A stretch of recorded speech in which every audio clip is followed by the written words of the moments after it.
Fire! 13 अप्रैल साल 1919। আজকে আমরা ঘুরতে এসেছি ঐতিহাসিক সেই বিখ্যাত জায়গা অমৃতসরে অবস্থিত জালিয়ানওয়ালাবাগ। এর ইতিহাস আমরা কম বেশি সবাই পড়েছি, কিন্তু এই জায়গায় এলে মনের যে অনুরণন সেটা এক অনির্বচনীয়। আজ থেকে 104 বছর আগে 1919 সালে 13 এপ্রিল এক বীভৎস নারকীয় ঘটনা ঘটেছিল। রাওলাট আইনের প্রতিবাদে অসংখ্য নরনারী সেখানে জড়ো হয়েছিল প্রতিবাদ সভা করে। প্রতিবাদ সভায় বিষয়বস্তু ছিল যে ব্রিটিশ সরকারের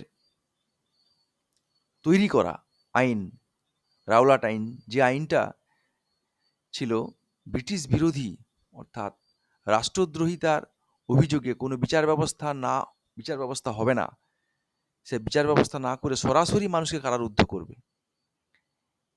এই অমানসিক এবং অবৈজ্ঞানিক এই আইনের প্রতিবাদে প্রতিবাদ সভা করেছিল তখনকার যুগের মানুষজন।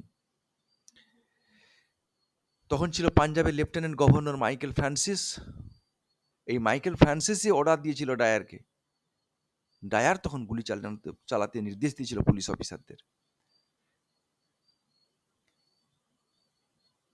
দেশ স্বাধীন হওয়ার পর তারও আগে একটা ঘটনা, মানুষজন প্রাণের তাগিদে, ওখানে একটা কুয়া ছিল, বিরাট বড় কুয়া, সে কুয়ায় ঝাঁপ দিয়েছিল।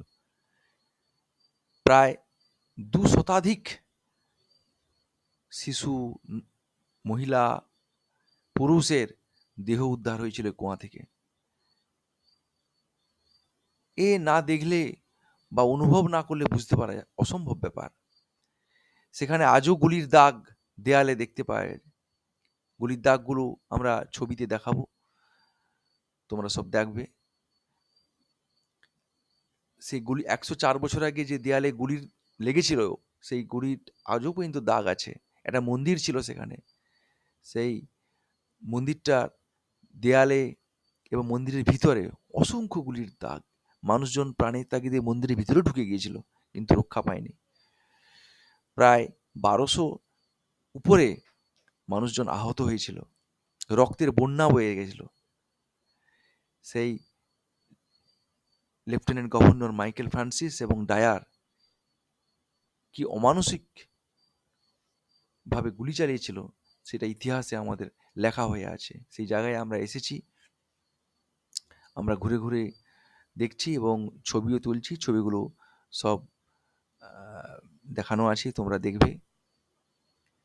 সব থেকে বড় কথা, সেই চার্লস ডায়ার দেশ স্বাধীন হওয়ার পর, মানে আমাদের দেশ স্বাধীন 1947 সালে 15ই আগস্ট হয়েছিল, ঠিক 1951 সালে ভারত সরকার জালিয়ানওয়ালাবাগের মৃতদেহের উপর শ্রদ্ধা জানাতে একটি স্মৃতিসৌধ নির্মাণ করেন।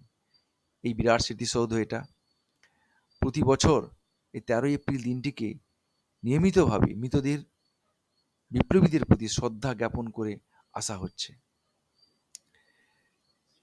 আরেকটা, সেই চার্লস ডায়ার যে 1927 সালে 23শে জুলাই মাথায় রক্তক্ষরণ হয়ে মারা যায়, তার মৃত্যুশয্যায় জালিয়ানওয়ালাবাগের ঘটনা তাকে পিছু তাড়া করেছিল, ঐতিহাসিকরা মনে করছেন। কিন্তু সে তো মারা গেলই, কিন্তু যে শিশু, মহিলা, মানুষকে গুলি করে মেরে দিয়েছিল যার নির্দেশে, সে মানুষের ক্ষমা আমরা করতে পারব।